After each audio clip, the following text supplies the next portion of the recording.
नौजवान अपने बूढ़े बाप और बीवी को छोड़कर पाकिस्तान से परदेश गया। परदेश पहुंचा तो पीछे से बूढ़े बाप ने अपनी बहू के साथ वो किया और इसका इख्तिताम क्या हुआ, तफसीलात में आपसे शेयर करूंगा। इस वीडियो को आपने आखिर तक देखना है, इसमें अहम लेसन मौजूद है। जनाब अली, इस बूढ़े बाप ने अपने बेटे के जाने के बाद, बल्कि बेटे से पहले भी, बहू अपने ससुर की खिदमत किया करती थी। सुबह सवेरे उठना, नाश्ता बनाकर देना, ताज़ा खाना बनाकर देना, अपने शोहर के होते हुए भी अपने बूढ़े जो कि ससुर की खिदमत करती थी। और शोहर को पता भी था कि जो मेरी बीवी है वो मेरे बाप की खिदमत करती है, मेरे बाप के साथ अच्छा सलूक करती है, अच्छे सलूक से पेश आती है, मेरे बाप के मुंह से हर निकली बात को पूरा करती है। बाप को कुछ खाने को चाहिए होता है तो मेरी बीवी आगे लाकर रख देती है, ताकि मेरे ससुर को ये महसूस ना हो कि उनकी बहू खिदमत नहीं करती। अब जनाब अली, ये नौजवान परदेश चला गया। परदेश गया, शादी को भी कोई 4 से 5 महीने ही हुए थे। ससुर ने अपनी बहू के साथ इस तरह चाल चलन रखा कि अपनी बहू से बार बार कहना, बेटा मुझे ये चीज़ चाहिए,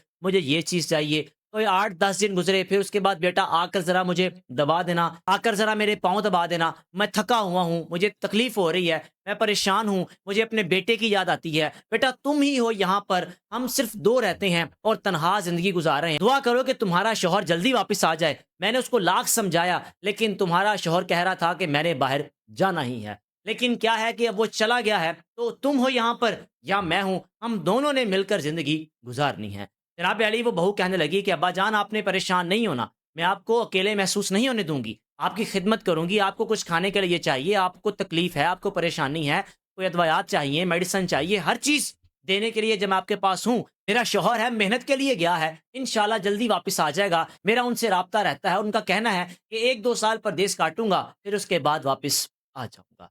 जनाब यानी 3 से 4 महीने बेटे को पाकिस्तान से परदेश गए हो चुके थे। अब इस बूढ़े बाप ने क्या किया, अचानक रात को उठकर अपनी बहू को अपने पास बुला लेना और पास बुलाकर बिठाकर उससे बातें करते रहना, कहना कि मेरे पास बैठे रहो, मेरी तबीयत ठीक नहीं है, घंटा घंटा अपने पास बिठाना। यानी किसी तरीके से वो ये कोशिश कर रहा था कि जो मैं करना चाह रहा हूँ, क्या मेरी बहू इन बातों पर अमल करती है या फिर मुझे शटअप कॉल देती है कि आप ये क्या कर रहे हैं। जनाब अली, ससुर ने रात गए पास भी बुला लेना और अचानक जब इसने अपने कमरे में होना तो दरवाजा नॉक कर देना। यानी किसी तरीके से कोशिशों में लगा रहा, किसी तरीके से अपनी बहू के मुंह से ये बात तो सुनूं, यानी जिस तरह मैं चाह रहा हूं, क्या मेरी बहू मेरे बेटे की वफादार रहेगी या नहीं। ये बुजुर्ग अपनी बहू से कहने लगा कि तुम्हारा शौहर तो बाहर चला गया, वो बाहर जाकर जो कर रहा है तुम्हें नहीं मालूम, वहां जाकर उसने खवातीन के साथ नाजायज ताल्लुकात कायम किए हुए हैं, तुम यहाँ पर हो, पता नहीं तुम्हारा शौहर वापस आता भी है या नहीं। अब ये जो बहू थी, आमला भी हो चुकी थी, माँ भी बनने वाली थी और इसको इस बात की भी खुशी थी कि मैं माँ बनने वाली हूँ, और परदेश बैठे शौहर को खुशी थी कि मैं बाप बनने वाला हूँ। जनाब अली अपनी बहू को कई बार वरगलाने की कोशिश की, उसको सोना जेवरात भी लाकर दिए, उसको महंगे महंगे सूट लाकर दिए, साड़ियां लाकर दी कि शायद जिस ट्रैक पर इसको मैं लाना चाह रहा हूँ ये आ जाए। अब जब बहू को महसूस हुआ कि जो मेरा ससुर है ये कुछ गलत कर रहा है, यानी इसके देखने का अंदाज, बात करने का अंदाज, हर गुजरते दिन चीजें उस तरफ जा रही हैं जो मैं सोच रही हूँ, अल्लाह ना करे ऐसा हो। अपने शौहर से कहा कि तुम्हारे वालिद साहब अक्सर रात को मुझे बार बार बुला लिया करते हैं, मुझे शक होता है कि इनकी नीयत खराब होती है, तुम वापिस आ जाओ। तो आगे से बेटे ने कहा कि नहीं नहीं, मेरे वालिद हैं, ऐसे कैसे हो सकते हैं, तुमने परेशान नहीं होना, बुजुर्ग हैं, परेशान ना हो, मैं जल्द वापस आ जाऊंगा। अब 1 साल बेटा जब पाकिस्तान वापस आया, तो वापस पाकिस्तान पहुंचने पर जनाब अली ये खातून जो कि माँ भी बन चुकी थी और प्रदेश से आने वाला बाप भी बन चुका था, और जो घर में बूढ़ा शख्स मौजूद था वो दादा बन चुका था।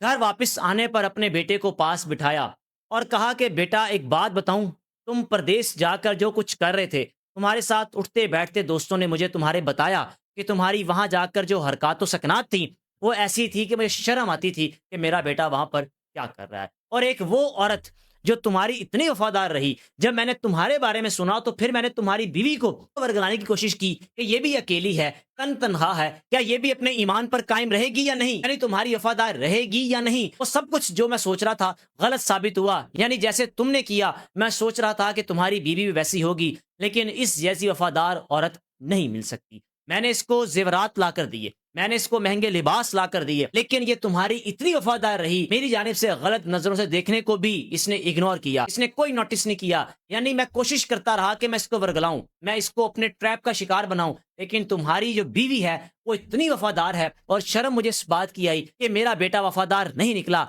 निकली वफादार कौन? वो औरत जो अकेली अपने शोहर के बगैर मेरे साथ रह रही थी। اپنے بیٹے کو سمجھایا کہ میں اب تمہیں پردیس نہیں جانے دوں گا، تم یہیں پر رہو گے، اپنی بیوی کے ساتھ رہو گے، اور اس جیسی بہو مجھے زندگی میں دوبارہ نہیں مل سکتی۔ یہ میری بیٹی بھی ہے، یہ میری بہو بھی ہے، اور ہاں اگر تمہاری بہو کچھ غلط کرنے پر راضی ہو بھی جاتی تو میں نہ کرتا۔ میں صرف آزما رہا تھا کہ کیا پردیس بیٹھا میرا بیٹا وفادار نہیں رہا اپنی بیوی کا، کیا اس کی بیوی پردیس بیٹھے اپنے شوہر کی وفادار رہتی ہے یا نہیں۔ اب جناب اس سٹوری میں جیت کس کی ہوئی؟ اس خاتون کی جو اپنے شوہر کے ساتھ ایسی وفاداری نبھا رہی تھی کہ پردیس بیٹھے بھی اس کے ساتھ وفا کر رہی تھی، اور کسی کے ساتھ اس نے ناجائز تعلقات قائم نہیں کیے۔